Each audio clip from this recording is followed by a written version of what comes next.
All right, another podcast from the Michigan Institute of Athletics in Brighton, Michigan. It's going to be a great podcast today. I have someone that is actually here in the building with us constantly, the owner of Bent Yoga, Anna Hilden. Right before we get into it, I want to shout out VetLife. VetLife is a 501c3 nonprofit company. It's a company of veterans for veterans. Every veteran faces struggles when they transition from active duty back to civilian life, and VetLife is there to ease that transition. If you want to reach out to VetLife, you can do so through Instagram or Facebook, or check out their website at vetlifetoday.org. So without further ado, Anna, for the people that don't know you, and I don't even know these details about you, were you born and raised here in Michigan? Let's talk a little bit about you growing up. Were you an active kid? Were you in sports? And then I want to start to get to the point of your life where you found yoga. Yeah, absolutely. Thank you so much for having me. And actually, I am a Brighton native. Yeah, I was born and raised. Actually, I was born in Howell at a hospital that is no longer back in the day. And I grew up in Brighton and actually graduated from Brighton High School a few years ago. Wow, you've been in this community your entire life. Yeah, I sure have. I left a little bit for college and when I first got married, and we actually moved and lived and raised our kids in South Lyon, but my parents are right down the road, right around the corner, so I am very passionate about this community. I love Brighton. That's awesome. That's really, really cool. Were you an active kid? Were you in a lot of sports? Yeah, I wasn't always the most coordinated kid growing up, so I had an older brother that would always knock me down, and I kind of learned really quick that I needed to be fast. So I was a runner, of course, through middle school and high school, but for the most part, I played a little tennis, I was in band, and played some softball, wasn't really good at it, but I did my fair share of activities. I actually became more active as an adult Got it. Where did you go to college? I first left to Grand Valley. I spent 2 years there, and I tried to transfer back home. I had these bright ideas of going to U of M. I was going to commute and live at home and get it done, and that kind of took a detour when I had to start working full-time, put myself through college, and I actually ended up graduating from Eastern with a degree in communications. Oh, very cool. Now, when you were a kid, if you even remember, do you know what you wanted to be when you grew up? And then, let's fast forward to high school and college times. What avenue did you think you were, wanting to pursue? That's interesting because I actually wanted to go into broadcasting. I know, and now here I am sitting behind this mic. Yeah, it's kind of funny because I'm a little overwhelmed by all this equipment. But yeah, initially when I went to Grand Valley, it was awesome. They had a studio in downtown Grand Rapids that we would go to and mess around behind the scenes, and it was so much fun. I loved it. Yeah, and then life kind of happened. I met the man of my dreams, and kind of switched gears a little bit. But I did graduate with my degree in communications and broadcasting, and a minor in theater. Which I think yoga kind of takes a spin off of that a little bit. We'll talk about that more, obviously. But yeah. Yeah, that makes sense. I mean, being in theater, you appreciate the arts, you appreciate, human expression and things that you can do. It's going to tie a lot into when we discuss yoga. Shout out to Scott. How long have you guys been together? A long time. So we met back in 88. We got married in 90. I was born in 87. Stop. Oh gosh, age me right there, right? Everybody's doing the math right now, trying to figure it out. So I have been married for 31 years. We have 3 amazing kids, all grown. My oldest is 27 and living in Washington, D.C. My second one is local and living and working in this area. And then my third is a junior at Albion College. She's a girl. 2 boys, older ones, yeah. So you said broadcasting. Are we talking sports broadcasting? Were you going to be a news anchor? Were you going to be a reporter? What do you think? Oh my gosh, I wanted to be a reporter so bad, but now when I look back, and I watch sports, I'm such a big sports fan. I'm so envious of all these, broadcasters that are out there in the field with sports. I just think sports are fascinating and amazing to watch. So yeah, I kind of missed my opportunity, but I think where I landed is a good place overall. Yeah, 100%. And like I said, here you are sitting on your first podcast today, and who knows, maybe all of a sudden Anna launches a podcast that blows up. I didn't know that was your background. That's super cool. That's awesome. Now, what does your husband do for work? Scott is in law enforcement, as well as my 2 boys. Scott actually retired couple of years ago from Canton Township Police Department, was the deputy chief there, And he has moved on to Washtenaw Community College, where he's the chief of police. He actually implemented their police department, so he was hired to implement that. And he's been there, probably about 5 years now, 4 or 5 years. And both my boys also in law enforcement, so we have a lot of blue running through these bloods. That's good. That's a great thing. And I mean, you're a strong family in the community. What is your daughter going to school for? Does she know what path yet? I have strongly urged her to not go into law enforcement. She is going into psychology, which is really fascinating to me. I just hope she doesn't end up being some like profiler down the road, and stay in that same area of law enforcement. But we'll see. We'll see. Yeah, especially, I mean, the world's been a little crazy over the last year, and hopefully we get away from a lot of the drama that's been taking place, but law enforcement's taking some heat, you know what I mean? And it's a career where you're sacrificing yourself a lot of the time for the good of other people, and you're underappreciated most times, right? Like all the good things you're doing aren't really being, constantly, hey, thank you for doing this, thank you for doing that. It's just like flaws in the system are pointed out, you know what I mean? So I get why as a parent you're like, please, like pick a different direction. It's good that your father did really well there. It's good that your brothers are in the field, but see if you can seek something outside of that area. Let's fast forward a little bit to, how did you find yoga initially? Like at what stage of your life, did you discover yoga? Had you experienced it when you were a kid or a teenager, and then you found it again when you were an adult? Or let's start to tell the story about how yoga came in your life. Sure, absolutely. So I'm actually a little envious of some of the people that I come across that have found yoga as a teenager, similar to my kids. My kids have all done yoga, which is awesome, or in college, or even in your 20s or 30s, because unfortunately yoga didn't land in my life for quite a few years into it. And what actually happened with me is I was a big runner, and I was a pretty intense person. I didn't deal with stress really well, so I would take it to the pavement and I would run for miles usually, and it took a toll on my body, like day after day, having to get these miles in. That's how I process stress. And so, I was probably in my early 30s, and I was diagnosed with arthritis already in my knees and my hips and my lower back. And I was having a lot of issues. And I didn't really know what to do, because all I had ever done was run. That was my life. And I wasn't about to hang up the sneakers. And at the time I was playing soccer and doing some CrossFit, and my body was pretty much taking a beating. And I kind of did this like, what am I doing? What can I do instead that will benefit my body? And I came across yoga. Unfortunately, it never had even dawned on me prior to that. And when I took my first yoga class, oh my goodness, was that an eye-opener.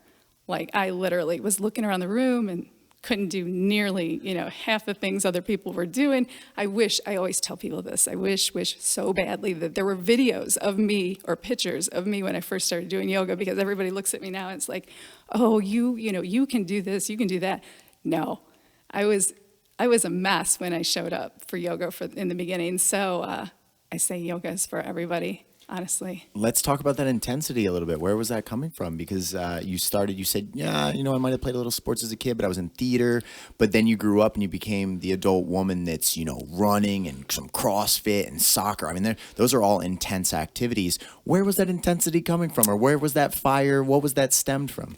I really think, it was a lot of stress and pressure, like as a college student, trying to process a lot of stuff that was going on, right?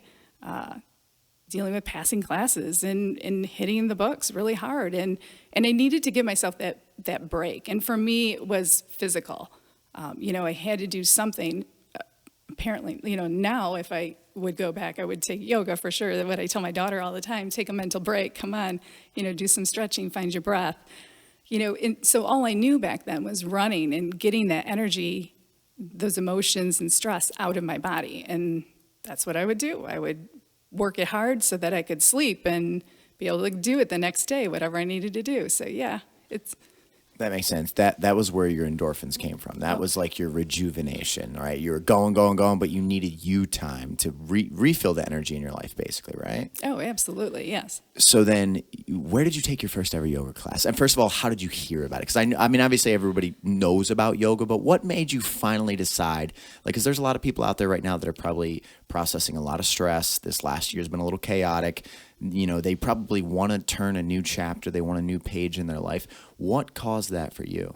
Yeah, absolutely. I have to say, I'm like most people, I didn't want to walk into that first yoga class, alone. So it was basically a group of friends. We all started chatting up, oh, I can't do this, I can't do that. What am I going to be like in another 15 years from now? And hey, maybe yoga is the answer. And I have to admit that when we first started going, it was always like a buddy system. Hey, do you want to go tonight? No, I can't. I got to do this. Like, darn, I'm not going alone because that's too scary, So I get it. When people don't want to come to the studio, they don't feel comfortable. Like I was there, I lived it. And then eventually you get to the point where you do go and you're like, I need this. This is awesome.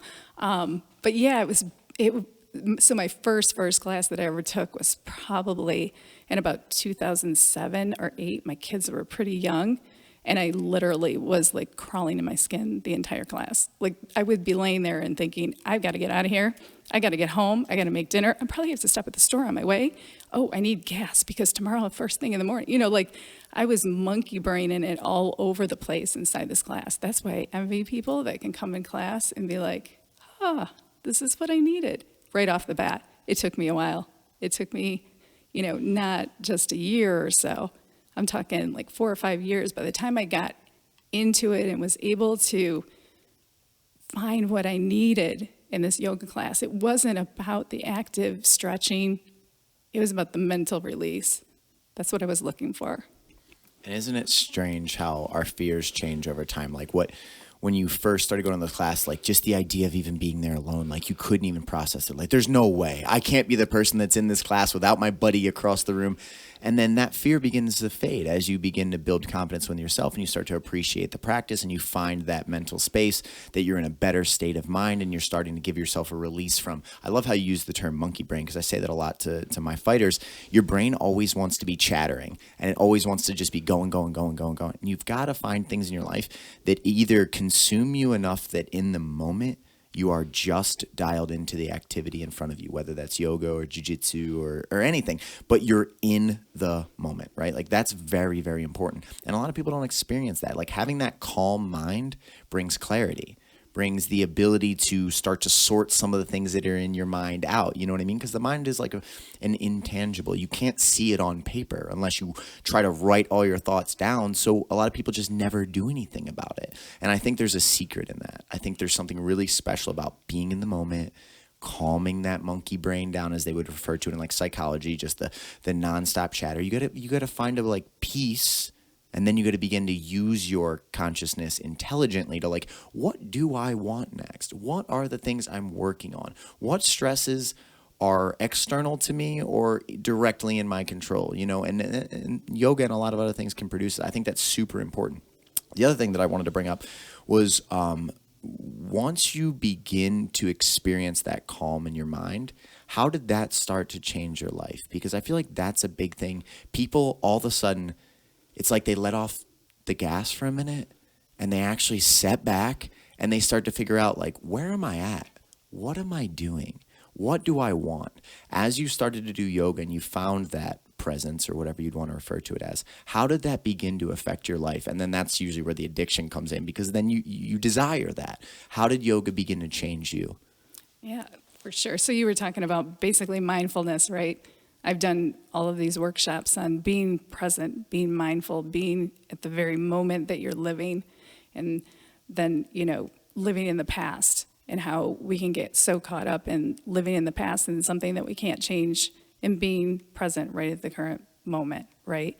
And so it was like, for me, a realization that, when I was in a yoga class, the only thing that mattered was what was happening right at that given moment. And I was able to disconnect from what I thought I was outside that yoga studio, right?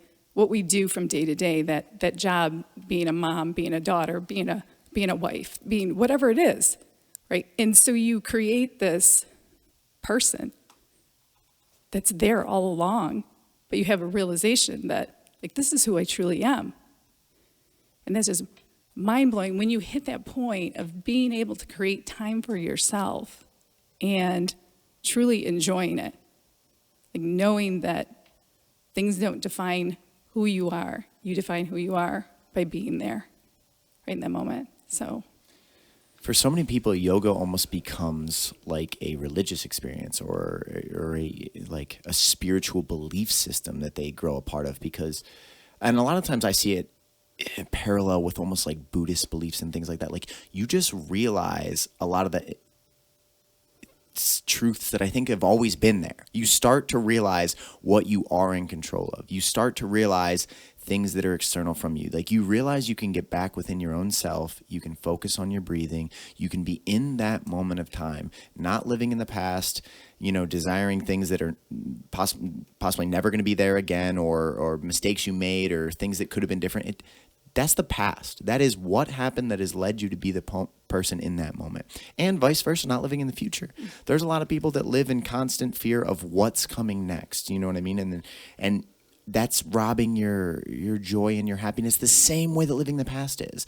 So you start to connect with just like being who you are in the moment, being the person that has learned from all those past experiences, being the person that is starting to take power back in your own life. And it almost becomes like a religious belief system because people realize like, I'm actually in control more than I thought I was. And when you take that type of power in your life, that opens doors for you. Because instead of just being the person that things happen to you, you're the person that can make things happen for you, And it starts with those simple moments, going like, I'm in control of this. Right now, there's all this stress. My mind's trying to be all over the place. I can focus on my breathing. I can focus on being in this moment, quieting all the chatter down. And that really begins to shape people. And I tend to see people that fall in love with yoga or jujitsu or any other experience that really draws you in that moment. You then make a deep connection with the people around you because they start to go through those changes. You know what I mean? So it's like you make deeper connections. Did you notice that once you started to get a grip on your mind in the yoga room, that you actually started having a better grip on your mind outside of the studio? How would you say that your like external life began to change because of the time that you were putting in, for yourself? Because like you talked on a couple things. You said like, I'm the mother and the wife and this and this and this. And these are all things that require extreme energy and they're for other people. But then you started going back to like, I've got to take care of Anna. And by being the best Anna, I'm going to give the best version of Anna to everything else. Yeah. You've hit on so many important factors in yoga and how we take yoga outside the studio, right? People often talk about coming in for an hour class. It's not that 1 hour.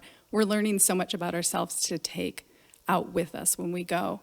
And I noticed with me, I was taking a lot of extra trainings on the side, just, trying to find myself and how I reacted to other and perception and how people perceive me and how I want to be perceived. And I started to have conversations with people and I started to observe things that were happening around me. And I got to the point where I would go to my day job, right? Because I've always had a day job. And I would walk in and someone would be like, hey, how are you? And you're like, I'm really good.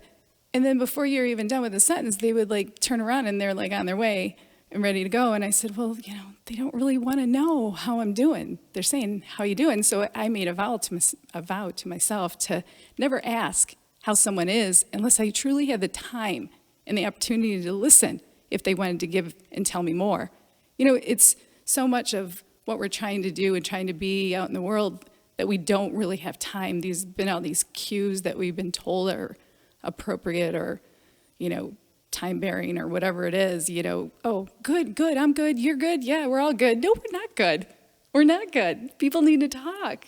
We've become a society that, if somebody says, well, actually, I'm having a rough time. My kids this morning, you're like, oh gosh, I wish I didn't ask that question. Like, I don't have time for this. Or they don't need to dump onto me what, is going on in their life. But if you truly care and you truly ask the question, wait for the response. So I think it opened me up. Like, I just started to really be aware of what I was saying and how I was reacting and how I was being perceived.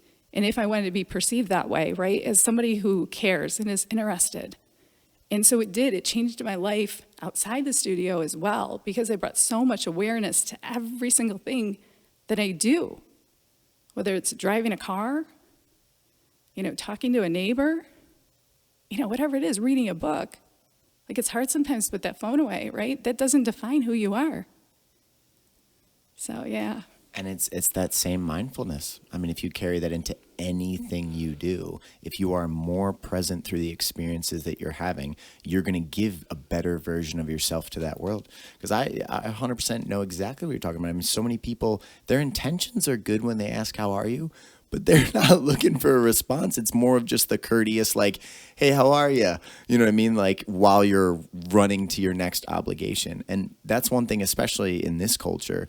Like, we're always going so quick, and pretty much everybody I know in life has some types of dream or goals that they have, but most of them just say that they don't have the time. In my opinion, it's not really that people don't have the time. They just don't have their life structured in a way that they're able to accomplish their goals, because there's tons of wasted time. There's tons of time that they're not being mindful, that they just blew 2 hours doing stuff that's irrelevant towards the progress that they want to make. But because they're not mindful of that they're not writing their goals down, they're not looking at them every day, they think they don't have time because in 45 minutes I have to leave for this next thing. Well, if you can even say that, you have a large chunk of time that you can work with. So one thing that I love about yoga and martial arts and many other things that make you be in the moment is you start to become that person in the studio and in life. Like, if I'm a football player, and football might change you in the same sense, but if I'm a football player overall, like, I'm a football player when I'm on the field and I play a game with my friends and then I go home and then I'm a person. Yoga begins to change you so much internally, same with martial arts, that person now is the new person that is like, our brains are just constantly filtering information for us. And if all of a sudden you're being way more aware of the way that you are filtering information and then also what you're projecting to the world, now you're more mindful in the next experience when someone walks up to you and says, hey, how are you? To monitor when you give a response, were they waiting to see what I said? Did they care about that? What is their intentions? And it almost creates this weird, like, you don't hold it against them, but you almost kind of chuckle to yourself. You know what I mean? Because I do the same thing, and I'll go like, oh, yeah, see ya. All right, have a great day. But yoga begins to shape you in a different way. One question that I want to ask is, yoga in this culture seems to be like a little bit of a sideshow thing, right? Like, we're not taught as children, like, how important it is to take care of your body. Like, everybody in this society is go, go, go, smash, grind, work hard. If you're not successful, you just need to work harder. You need to get after it more. We need to talk way more about things that are good for you, way more about things that help you recover, be your best. Yoga has always been kind of like this. I mean, even some religious entities or other things have kind of shunned yoga. I've kind of said, like, hey, just stay away from that stuff. You don't need that in your life. Why do you think it is that we don't make it a priority to take care of ourselves when the better that you take care of yourself, however much you give to yourself, you're going to be able to give that much to the world and more, right? If I'm running at 10% because I never take the time to go to a yoga class or a jiu-jitsu class or some fitness program that builds me up, I'm giving 10% to everything I do. And then wondering why I'm not getting the results that would require way more out of me. Why do you think that is? And how do we begin to change that conversation? That's a great... Sorry, that was a lot to that. That was a great question. And I have to say that over the past year, with everything that we've been through, right, I feel like there may be some transitioning going on. I see it a lot. I don't know if you know this, but during the day I work for the schools, South Lyon schools. I actually didn't know that. Yeah, so I am a secretary in the office. I've worked in several different positions in the schools, but I interact with the kids and the staff. So there's a lot going on, right? We know this. We've read about it, stress and anxiety from the student side and from the parent side and from the teacher side. There's so many sides and so many ways to look at it. And I feel like, people are looking for ways to be more mindful and to bring calm to kids and try to figure it out. So I'm hoping, really hopeful, that there'll be a transition in moving forward. I presented myself back in late August and September to provide mindful activities for our staff at our district, and I was kind of brushed under the rug because there was so much going on, right? There was so much to figure out. And over Christmas break, I was was brought back to my attention, hey, coming back to you about this, proposal and what you were looking at doing, we're interested because they know they have a problem, right? People are not dealing with stress very well. And so since then, I've provided some videos and some breathing exercises, and I'm hopeful, right, that this is what we're moving forward to do. But I'll tell you this so I always tell my students in my classes, not always, but it's a point that I hit over and over and over again, is that in life, we've been given one thing, right? This body to take care of. Nobody tells us that we don't have a manual on how to take care of this body. And nobody tells us how, right?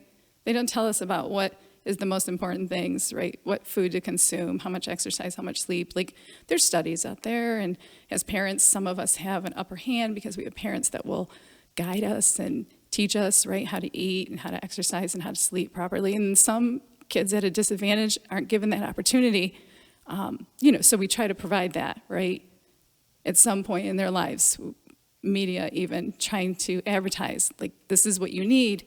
But all around us, there's not a lot of instructions on how to take care of this body. And I think a lot of people are lost, right? They don't have that manual, they're looking for it. But I'll tell you what, if you come home, right, to this body first, you can't go wrong. You cannot go wrong, right? You are in charge of one thing and one thing only.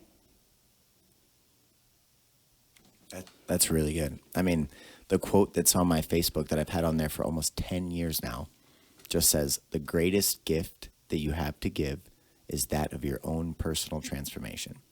And I've stuck by that theory forever. If I can make sure that I'm being my best, every ripple effect through my entire life will be better than if I was at 50%. You know what I mean? So the information is out there, and strings are going to get pulled in different directions. The media is going to try to push you one direction on how to take care of your body and your mind. And then the cigarette industry would try to pull you another direction and tell you that, no, this is okay. The cool people do this. Come this way. The alcohol, division would say you should be at the bar on Friday nights and drinking with your friends because that's what people do to unwind. So you have to be very cautious about what information you take in, but the information is out there, and usually it comes from either doing your own research or getting around people that you see being successful in the area that you would like to be successful in. If you want to know how to be better with your finances, you need to discuss and get involved and network with people that are better with their finances. If you struggle horribly with anxiety, you need to try to find people in your network that kind of are doing better. They don't have to be perfect. Nobody's perfect, but figure out those common denominators. What do these people do to relieve stress? What do these people do to be mindful? What do these people do that they're able to accomplish their goals that I'm not, And so the clues are there, but it is work, and I mean, really, in this country, before all this madness went down with coronavirus and all that, we have an anxiety epidemic. We have a next generation of children that are completely, battered by fear and doubt and anxiety. And I mean, the idea of there's people that can't pick up the phone and call someone without almost having an anxiety attack, or call and order a pizza. You know what I mean? We've got to get back to taking control of our minds and our body, like you were saying initially there. Because if you don't feel confident in your ability to handle this world's going to beat you up. And I joke around and say with my fighters, there's no referee in life. The life will beat the crap out of you until you fight back. There's no ref. It's not going to stop it and say, okay, that's enough. You don't need to beat up this person anymore. You really have to go out of your way to say, I deserve to be happy and to be healthy. If I deserve that, then it's my responsibility to find that. How do I get that? What environments do I need to be in? What things are good for me and what things are bad for me?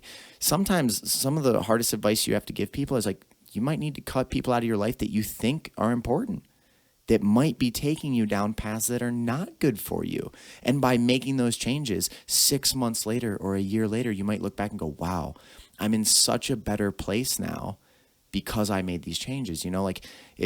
I remember, I'll just throw out a random example. If let's say I wanted to get into yoga, but I have a friend group that all tells me, guys don't do yoga. That's stupid, blah, blah, blah, blah, blah. You need to come out and drink with us, da, da, da, da, da. Those are two paths in front of me. deep down, I know that I want to be better. I want to be better mentally and physically. Now, am I going to allow the opinions of people that don't understand the value of something to steer me that direction? Or am I going to make life change myself? I try to encourage a lot of people, like, find out for yourself. If you want to try yoga, go and take a yoga class. If you want to learn jiu-jitsu, come and take a jiu-jitsu class. You want to play the guitar, even if your friend tells you that's not cool anymore, go see if you desire to play the guitar. Because when you start to take that power back in your life, I feel like now all of a sudden you start energizing yourself. You leave that yoga class going, that's not at all what they told me it was going to be. My anxiety and fear tried to tell me that I was going to fail and I was going to be embarrassed and I feel awesome. I was treated with respect and I felt good energy around these people. And that's where life change comes from. So there's so many people, where I was going with this, there's so many people right now, especially more than ever, that are stuck at home, that are terrified, that don't have answers, that feel helpless, that don't know what to do. My message to them is like, you're just going to have to put yourself out there a little bit. You're going to have to find in your heart or with your mind what you believe can help you, or look at people in your life that are giving you some guidance, and you got to try things. Like, we grew up trying things, right? Like that's what your parents would make you do. Dad, I think I want to play hockey. Get out there and try it then. And if you hated it, then you can try something else. But the moment we as people stop putting ourselves out there, we're never going to discover what brings us, to life, that lights up that spark in you. Because you can tell the people that are living passionately and the people that aren't. The people that aren't are kind of floating through. They're the normal people that say, hey, how are you? I'm good. And then you see people that are living passionate, that each day is like a new adventure, a challenge. Man, we need to work to create those people. Right. So now, not to get too off topic, but let's talk about, so you got into yoga, you started loving it, it becomes a big part of your life, which starts to become a part of your identity, and then, you're building and building. Now, at some point, from the woman that was like, I can't go to a class without my friend. There's no way. Something happens where you flip a switch and you say, maybe I can instruct this. Maybe the change that yoga has done for me and that has brought to my life, maybe I can give to other people. When did that conversation start? And then let's talk about the transition from being the yoga student to now the woman that is guiding other people into finding what you found in yoga. Yeah, right. That's the passion right there, for sure. So, and it's about choices. Going back to your conversation about, right, we always have the choice in which direction we want to go to. And I made a choice. I remember when I was practicing probably about 5 to 7 times a week, because I realized right away, I was like, wait a minute, there's something magical happening in this hour outside of the rest of my day, where when I walk out of that class, whether it's 10 minutes or it's 2 hours or, 8 hours, there's a change. I feel it completely, emotionally, physically, everything's involved. And yeah, I remember the studio that I was going to offered a teacher training, and I remember thinking, gosh, I want to do that. And I thought it was kind of expensive and a big commitment. So I dug my heels and I was like, no, it's not for me. I have my kids, they're really active in all these sports. We're gone all the time. How's that even going to work? There's not time for me yet. This time that I've already created, that's enough. I can't take any more. Right? It still wasn't there. We preached the yoga, but the yoga still wasn't present 100%. And I want to tell you, that year that I watched those students become teachers, I was envious the whole year.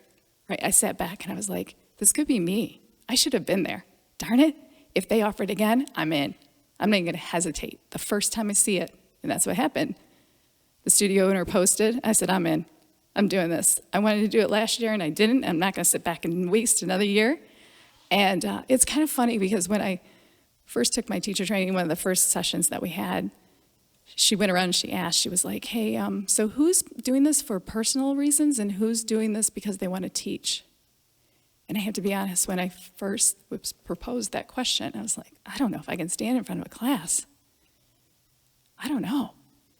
But the other 2 people that were in the teacher training went before me and they were like, I'm teaching.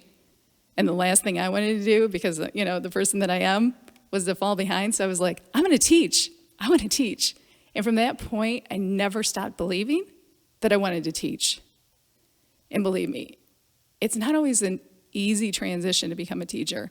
I think probably, I was telling the group that I just put through, I think probably out of 10 teachers that go through teacher training, about one makes it over a year after they finish. It's a really small percentage because it kind of takes from your own practice, but it adds to your own practice, and you have to find that equal balance in between. So when I became a yoga teacher, ours was a 9-month training program that we had to go through before we get to teach our own class. And I remember teaching after my first class, and it was kind of fun because I taught it on my birthday, even though nobody knew it was my birthday. But I figured I will always remember this day because it was on my birthday.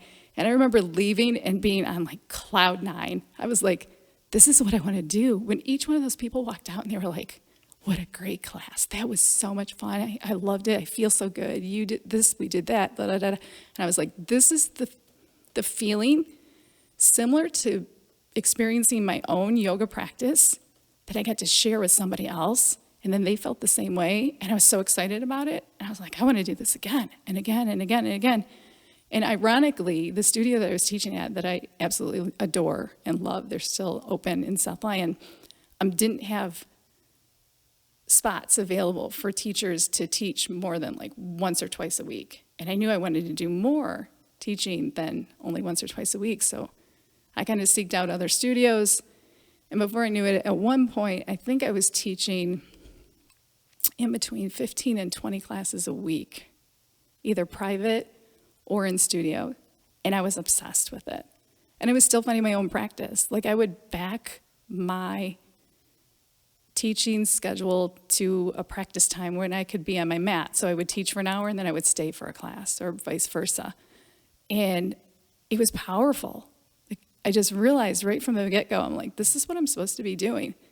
And one of the biggest transitions we've had to do or move through is this last year because it is so much interpersonal, right? Those students come in and I know the ones that are like there for the first time without a friend, uncomfortable because you're wearing skin-tight clothes. You know, you're moving, you're supposed to remember flow possibly. Like I remember those days, right? I can relate to them. And then when they leave and it doesn't matter that they just had this hour of like awakening that they didn't even realize existed, that's the fulfillment of being a yoga teacher. And, being a studio owner, I have to be honest, it just kind of happened. At the time prior to purchasing Bent, I was doing some private stuff out of a room that I rented in South Lyon. It was above a chiropractor's office or something. And the people let me rent it a couple hours a week. And I was filling this room. People were like, yeah, I want to take a class with you. All these people that had come to my classes before.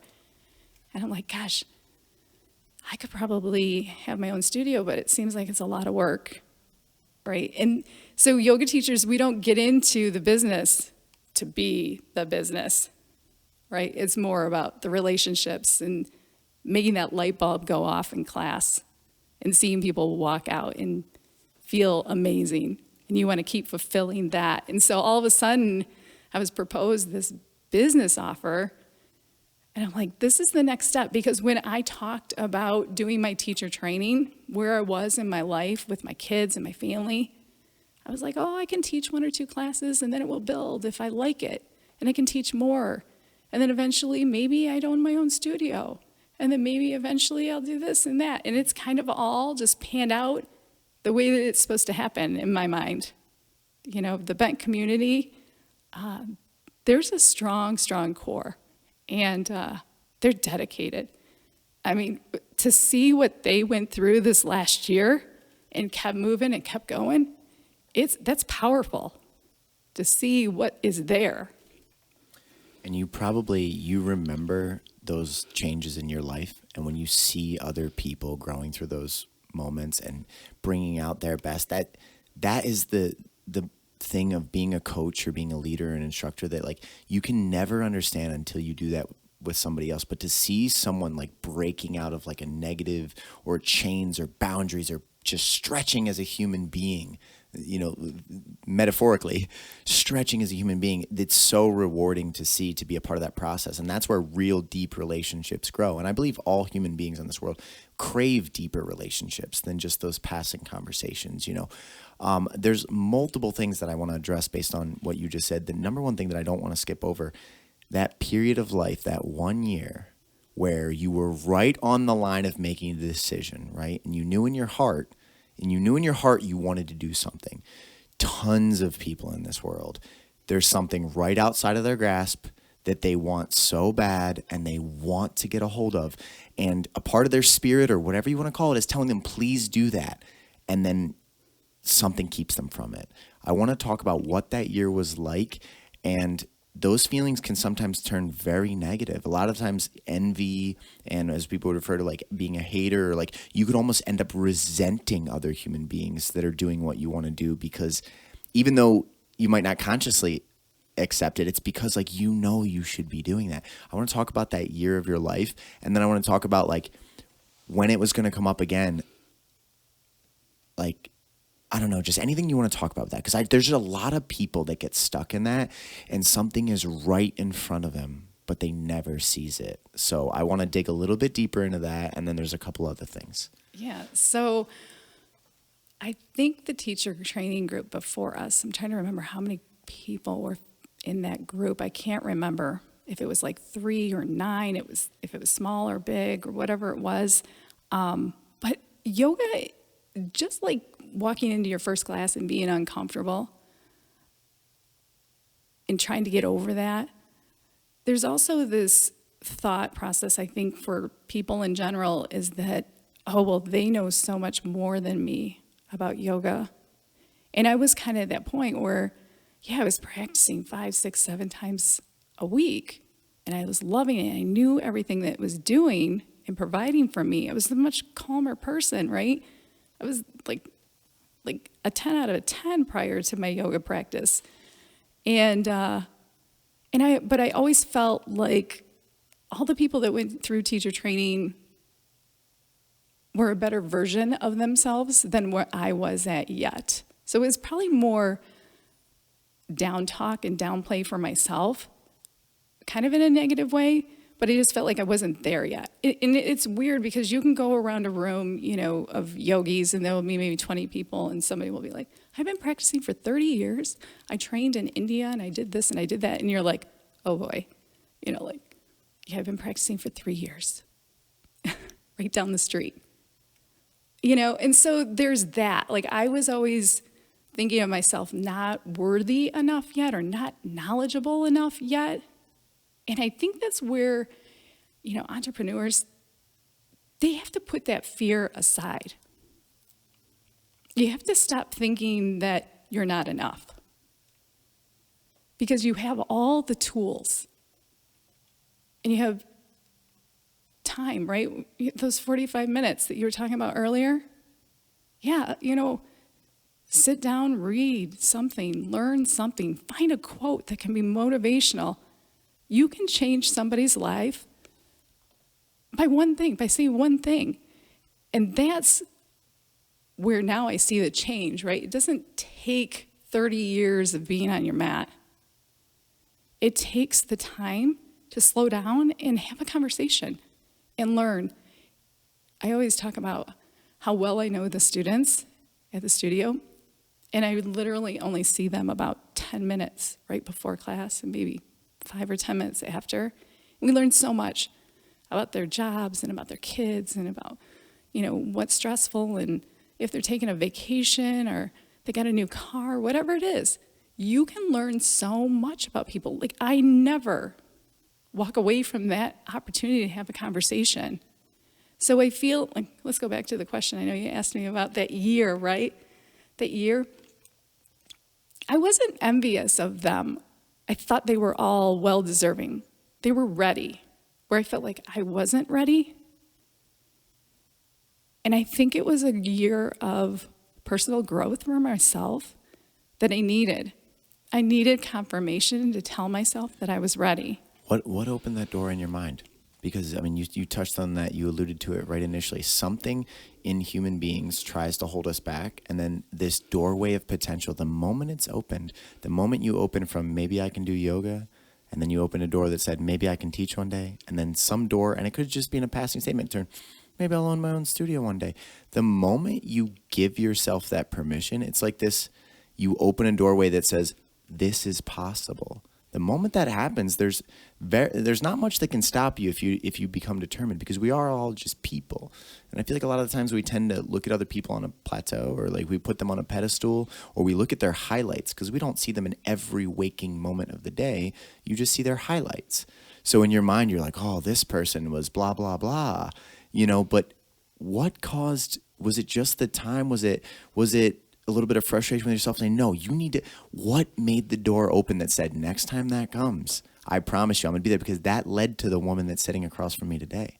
Yeah, I can't pinpoint it, to be honest with you. Like, I feel like it just happened over a series of practices and opening my mind and seeing that I'm capable of doing this. I could, and I have students that I'll never be a yoga teacher. I love my practice. That's all I need. I was to the point where I needed to share everything that I had learned with other people.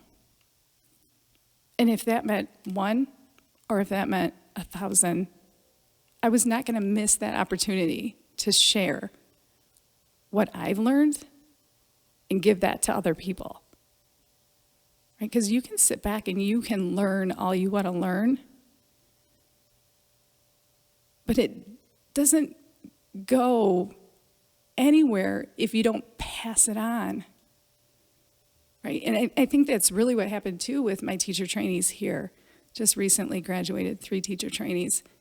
And I was hesitant about that. It was like, am I enough? Do I know enough? And then, you're like, are they going to hate me by the end? We spend so much time together, and then seeing and knowing what I know, why would I keep that to myself? It's time to share that with other people. And right now, ironically, I'm in a teacher training program, so there's always a step to go. There's always someplace else to learn, right? There's so much I could sit for the next 50 years and read all there is to read and still not have all of the yoga knowledge that there is out there, right? And so I'm in this 300-hour training to earn my 500-hour teacher training, and that's been an eye-opener, because these men and women, so much knowledge that they have to share. And I'm like a sponge all over again. Something I get to learn and I get to share it with others. One thing I want to talk about, and I could completely be missing the mark here, but I found that most people in life that have a deep calling to help other people come from pain in their story, or a part of their life where they were being, not being their best in the world, or not really letting the world see the light within them, right? Like, and that's why you have empathy for someone that is struggling, or someone that's just trying to break free from whatever chains are holding them. Do you think there was a part of your life where you felt not good enough, or not worthy enough, or something in your life that now that is a driving force as to why you try to help other people? Most of the elite coaches or mentors or instructors, people that have gone through a lot of pain or anything like that, they don't want to see others in it. They want to see other people kind of rise up and be their best. And I mean, this life is better when we're all just doing better together. You know what I mean? So is there a part of you that you can reflect back to an earlier time of your life where you weren't being who you are today, and that helps, in you trying to bring out the best in others, or am I off? No, I think we all have a story, right? In fact, I just, last Sunday, my mantra for the class was embrace your story, right? Because every single one of us have a unique situation, and I talk a lot about perception all the time, because I feel like you can have 2 people, right? I have 1 sibling, 1 older brother, and we were raised in the same house. And you have different perspectives, for sure, right? Whether it was the way you were born, or how you were treated by a parent or a sibling or whomever. So we're all unique, right? Not only in appearance, but in our internal mechanisms and hormones and chromosomes and everything, right? What makes us up. And I think, I didn't have I had a good childhood. I had great parents, great family. What I do know is that my parents had to work really, really hard for everything that they ever did, right? And as a young child, I had to step up. I had to do my part all the time.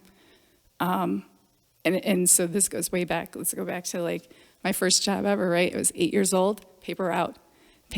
Yeah, me and my brother, we shared this paper out just on the other side of town. And when I was a kid, we never ever got to sleep in because we had to deliver those papers Saturday and Sunday, first thing. Could never have a sleepover because those papers had to be delivered. And that's one thing, my dad, hardworking man, right? Taught me all the ethical things, like you show up, you do what you're responsible for, you always, and so hats off to him. He created this woman that is like a hard worker, and without a doubt, this last year has made me push to the edge of hardworking, right? Trying to keep this studio above water. But I think, when I was about, I have to think about it now, I was probably about 11 or 12 years old. My brother got really, really sick. And my parents were clueless. They were having all kinds of testing, and they thought he had leukemia, and I had to step up. I was 11 years old. I was cooking for myself because they were in the hospital every night after work, or being there all day at work. I had to deliver this paper out, his side and my side. Yeah, so it was all these responsibilities as a young child. Back then, we thought the world was safe. And so I was independent. I had to dig deep and survive, really. And so if I have anything to reflect on my childhood and where I am and how I just evolved to where I am now, it's been about dedication and commitment to family and, what are the most important things in life. You have to decide, right?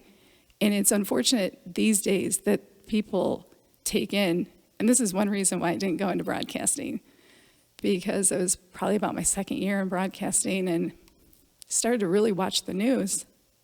And I was like, you know what? These stories are all negative. There's nothing positive about the news. And I was like, this is not what I want to do with my life. I don't want to become consumed by finding the negativities in the world and society and report them and send fear to people. And I did a big switch. I was like, this is not me. This is not who I am. It's not the message that I want to deliver. And probably there was probably one of my most eye-awakening moments as what am I going to do with my life? I think I kind of shifted towards kids because that's where, as work, not just my own kids, but this is our future. We can change the minds of the future by starting them young and giving every kid the opportunity. I've done lots of kid yoga all the way down to the age of 3 and 4. So, I feel like it's just my passion and where my life has evolved and what my personality is from a young child of hardworking and motivating and self-motivating, really, because that's what I've had to do. That makes sense. And really, I can 100% agree with, I couldn't imagine working for the news and having to talk about all these terrible things on a regular basis. And basically just the news is just a constant cycle of trying to keep people either outraged or afraid or hysterical. It's just, that's what gets attention. It's a strange thing that if people just didn't really interact with that stuff and they just realized, like, I just don't want to hear that stuff all the time. I'm going to focus on my families. I'm going to focus on my community. I'm going to focus on the things that are directly within my control, not whether someone was murdered in Seattle or not. I'm going to work to do the best I can in my life. And if people just refuse to engage in that, it would change. If the system wasn't making crazy amounts of money and getting all this attention, it would change. But people are almost addicted to it. They live like in a constant state of like reassuring their fears that it's a dangerous world. You know, I might as well just stay home and get my groceries delivered because if I go out, this could happen to me. And it's changed over time. Like right now it's the virus. But I remember when I was little, I remember how impressionable the TV was about terrorism. I remember being a little kid and like, I swear to God, you couldn't turn on the TV without hearing terrorist, terrorism. And I remember thinking like, is the world like nuts? Mm-hmm. Are things that crazy? And I'd be like outside playing with my friends at the park. We'd have a great hockey game. And like, I'm looking around like, I don't see any terrorists. Like, I don't, you know what I mean? But like somehow at a young age, I kind of broke free. Like, I don't even have cable in my house. I don't watch TV at all. I focus on all the things that I can do and all the things that I'm working on and I want to build in my family and, you know, trying to be the best boyfriend I can and friend to people and business owner. But like a lot of people just fall into those cycles, you know, and I couldn't imagine being one of the people that every day a report comes down that you're now going to go report on this double homicide, murder, suicide, whatever it is.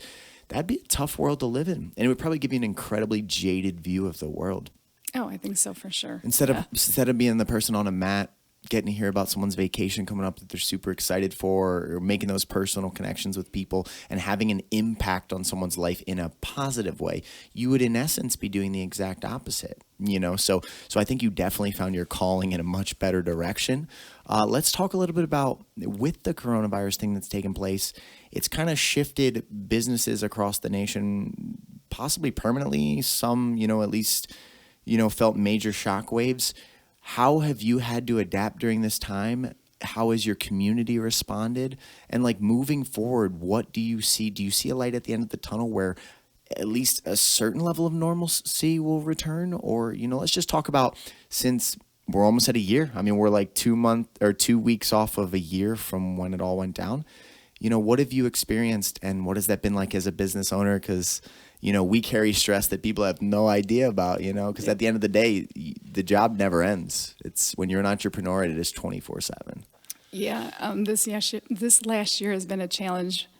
And I just look back at it and think about how so many businesses had to transform what they were and become something different.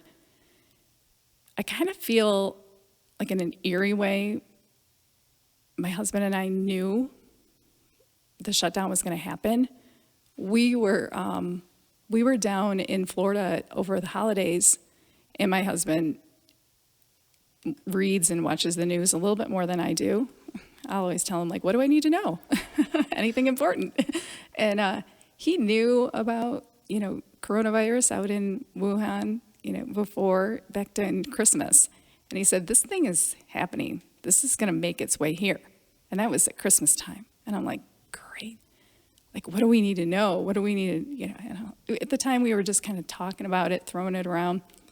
And so working for the schools, we were, you know, affected pretty quickly because the schools closed in March.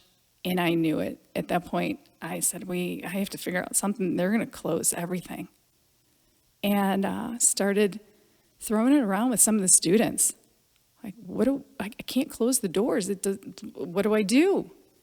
And some of them chimed in and said, hey, you know, you can do this virtual stuff. And they didn't even know what it was, but they were like, you know, we have meetings and we're live in person on computers. And I'm like, Zoom, yeah. Some people are like, Zoom. And before the shutdown even happened, we did our first Zoom class. I was like, What kind of premonition was that? You just knew that something might happen, so you were like, let's get on Zoom, or was it completely unrelated? No, it was like we knew it was going to happen. That Saturday before, we closed on Monday. We were forced to close on Monday, which I think was the 18th. But that Saturday, I stayed after classes, and I played with all my teachers at home, and I said, hey, I'm going to connect you on Zoom, and I'm going to play music. I'm going to put AirPods on, and I'm going to see if this works. You guys have to tell me, can you hear the music? Do I need to turn it off? Do I need to share a playlist? Do we need more lighting? And we literally played around with it for a couple hours. And then Sunday, we went live with our first class, virtual. And I don't know, I think we probably had about 20 people that signed up and said, hey, yeah, we'll try it out and see, give you some feedback, what kind of internet I had, what kind of internet they had. And, it was a lot of figuring it out. And then sure enough, we knew it was going to happen, right? So Monday night, we went virtual, and I went virtual. I think from here, we tried to stay in the studio for about a week, bringing a couple teachers and a couple students that come regularly and doing virtual from the studio. And that just became really eerie because there was nobody around, and it just felt so disconnected. And then eventually, everybody was kind of worried about even being around each other. And so I went home. I was like, okay, I'm going to do this from home. So I made a studio at home, put a mat out, decorated a little bit, got a tripod, got my AirPods, and it was trial and error. But it worked. And, a couple weeks later, all the other studios are trying to figure it out, going on Facebook Live, where they were being shut down because of music, all kinds of things, and this worked for us. We're still doing it the same way. It worked. I have, a portion of students that prefer to stay home, and they're still utilizing the virtual portion of, what we have available. I also have created over all those virtual classes that we took. I made recordings through Zoom, and so we were able, the software that we use, Wellness Living, created a platform, which was great, where you could put recorded classes onto this platform, and the students could access them at their own convenience, which ended up being a really nice thing, which some people are still utilizing because 5:30 a.m. doesn't work for them. 7 p.m. doesn't work for them, but 3 in the afternoon, they have time and they can utilize that library. So that has been helpful. We got to look for the positives in all of this, and that definitely is one of them. But we got to the point, or I got to the point where I was teaching 2 classes a day, morning and night, at home. We kind of had a joke about it. Every time I would be done with class, I would walk up the stairs from being downstairs. I'd be like, honey, I'm home. And it was exhausting physically, right? I didn't know if I was coming or going. And I tried to, I think about the first 2 months, we did a 9 a.m. meditation on the Facebook Live.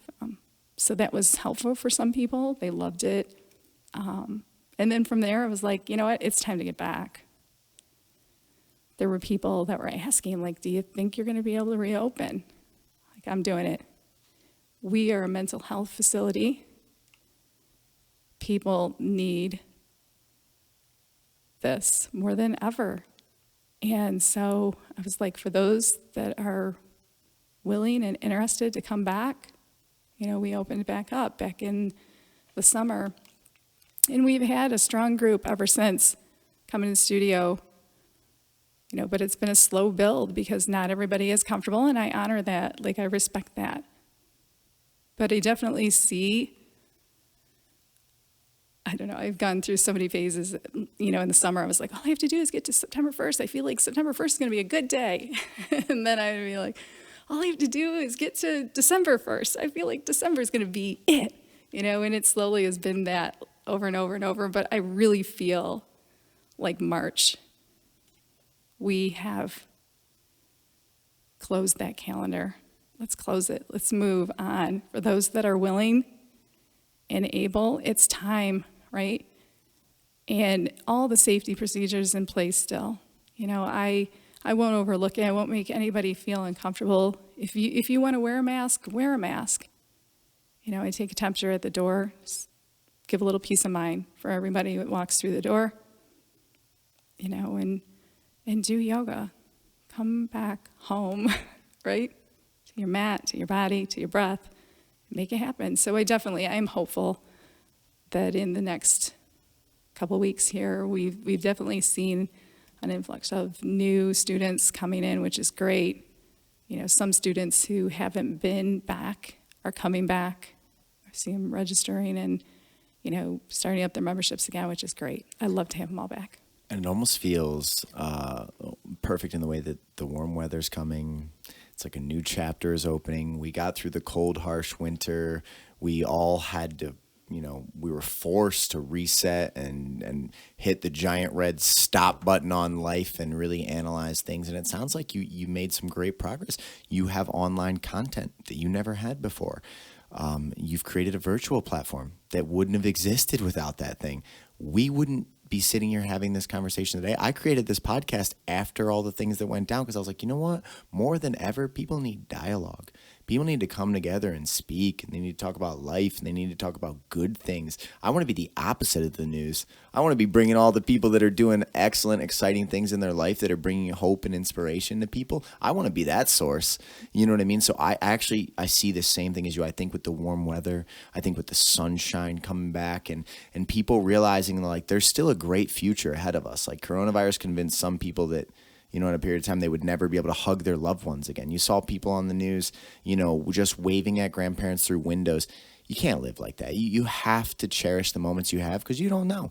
You know what I mean? You could get in a car accident the next day. We all drive vehicles.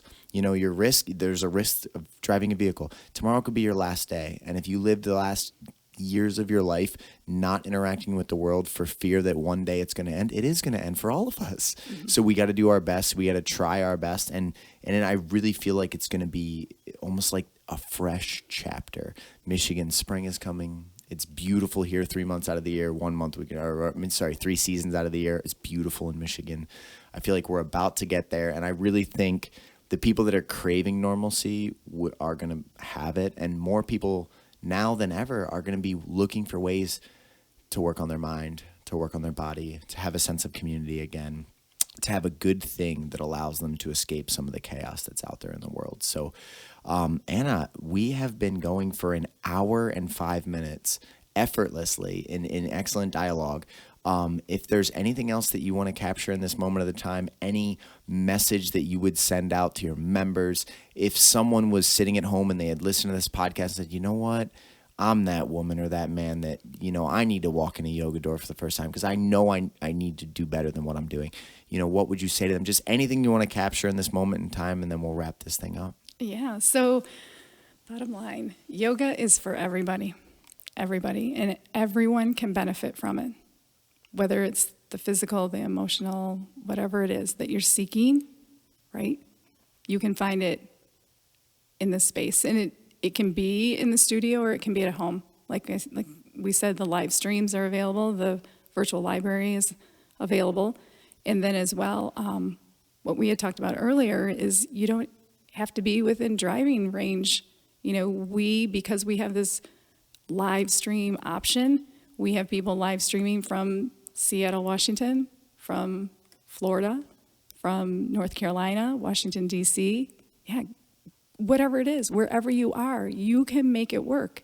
And maybe it is finding that comfort at first at home before you come to the studio, and so that gives you the opportunity to kind of warm up to what you might be exposed to in the studio. But we offer your first week free, which is a great, great opportunity to hit numerous classes, virtual or in person, and see if it's for you.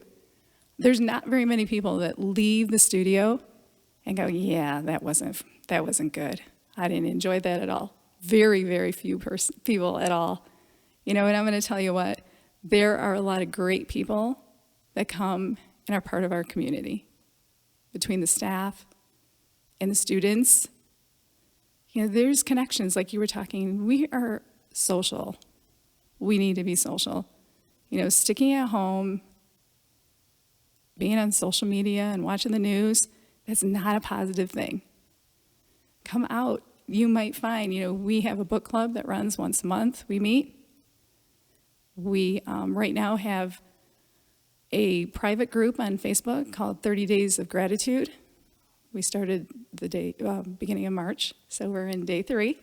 And I've been sharing daily, quotes with them or articles that they can read, and it's really fascinating because if you cultivate this life of gratitude, and there are studies behind it, 3 weeks of gratitude can improve your mood and your positivity for 6 months. Why wouldn't you risk it? Right? You can always choose to stop, but I guarantee you will find something at the studio that makes you come back for more, that makes you realize that this might be the hidden treasure that you've been looking for. So yeah, come out and see us. Well, it was wonderful having you in the studio today, and I will back that 1,000%. I mean, your mindset is the way that you perceive the world. That's your filter. There's a meme on the internet, or a picture on the internet, where 2 kids are riding on the exact same bus, and one kid is looking out at the dark gray clouds, and he's sad, and you can see the expression on his face, and he's down. And the other kid that's just sitting on the other side of the school bus is looking at the sunshine, and he's smiling, and he's looking outside. Your mindset has so much more to do with the experience that you'll have in this life than people give it credit for. You know what I mean? You always think it's based on what happens to you, but really it's how you react to the world around you, you know? So find the things that motivate you, find the people that lift you up, find the experiences that enhance this thing, and find the practices that keep that routine. Almost everybody I know that's successful, whether they're an entrepreneur or just successful as people, you don't have to be successful financially, and you can be a successful person. I know people that have very little, but they're extremely happy and very grateful people. Those people find ways to take care of themselves. They find ways to do the things that they need to do. So if you're one of the people listening, come and see us. Do they get a free week? Yeah, free week. And if you sign up in that first free week time frame, your first month would be $69. So yeah, I always say, you know, you can get 7 or 5 weeks of yoga for just under $70. Not a bad deal at all. You can't beat that. No, and you know, and to get a routine and to get the good feels that you want to get from yoga, you know, I recommend trying to get into the studio 2, 3, 4 times maybe a week, and you're going to notice a significant difference. So yeah, give us a try. 100%. Well, thank you so much for being with me here today. We'll wrap this podcast up. All right. Thank you very much for having me.